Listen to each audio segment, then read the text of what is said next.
I come from Malaysia.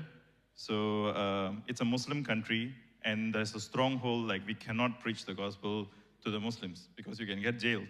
So I was brought up in a church setting my whole life, but we all, most of the churches, we focus on the spiritual disciplines, the worship, prayer, and all these things. But evangelism is like a closed door, so it's like something that is always forgotten about. We don't even focus on it, because we don't want to get into trouble. You don't want the authorities to come and close the church. So, but when I moved to Ireland, I was very passionate about evangelism. Like, I do share with my friends back home, but when I came here, I realized that I just couldn't, it was like a closed door, like my mouth was muzzled. I joined actually the main reason why I came to River Church is because I saw the evangelism team. I was like, wow, this church is amazing.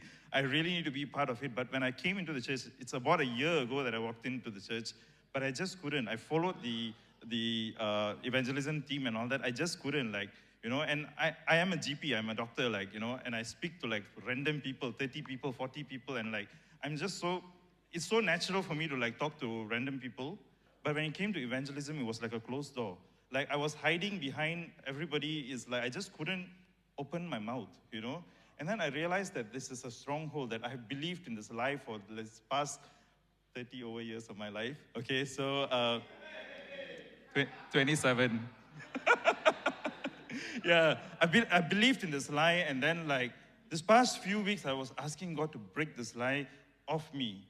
So there was this times that I was just walking around the river, and I was like, I saw the evangelism team, and they're all much younger than me, all this 18, 19, 7-year-old kids and all that are doing it, and I was like, God, why can't I open my mouth? What's wrong with me?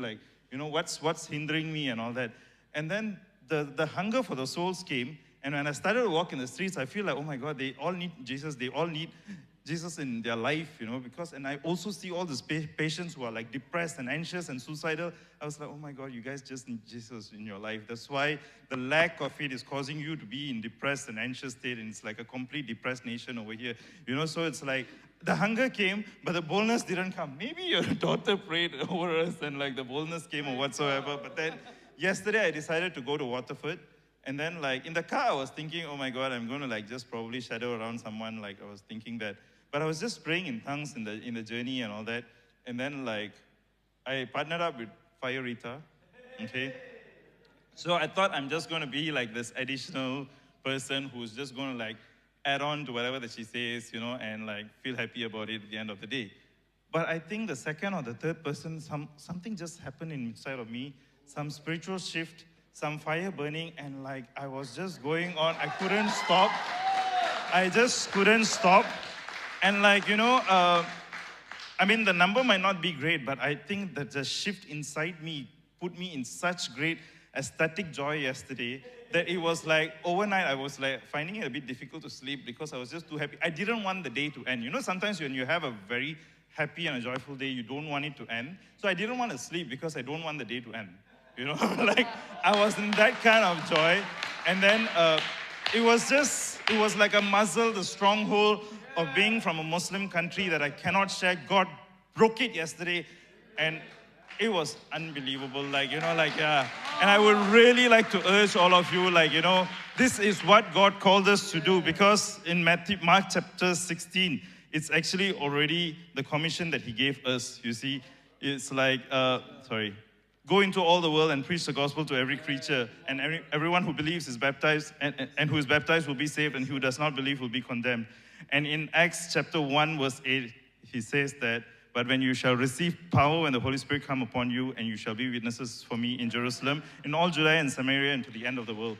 I felt that power come on me yesterday, and I was just able to do it.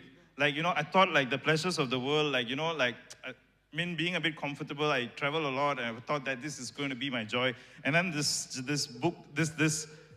part in the Bible that says that in Ecclesiastes, I don't know whether I pronounced it right, but then, in 2, whatever my eyes desired, I did not keep from them. I did not withhold my heart from any pleasure. For my heart rejoiced in all my labor, and this was the reward for all my labor. I thought my job, my vocation, was the one that is giving me the satisfaction. And I thought that is probably what God wants me to do, to be a good doctor and all these things. But then I'm continuing from the verse. Then I looked on all the works that my hands had done, and all the labor in which I toiled, and indeed it was all vanity and grasping for the wind, for there was no profit under the sun. It is important, we need to have our jobs to support ourselves, but yesterday I realized that our call as Christians is way more than just working and being good at our job. It's like coming into our vocation, going into all the world and preaching the gospel, and when we cast out demons, demons will flee, and when we lay hand on the sick, they will get healed, and then we will move in power when the Holy Spirit come upon us.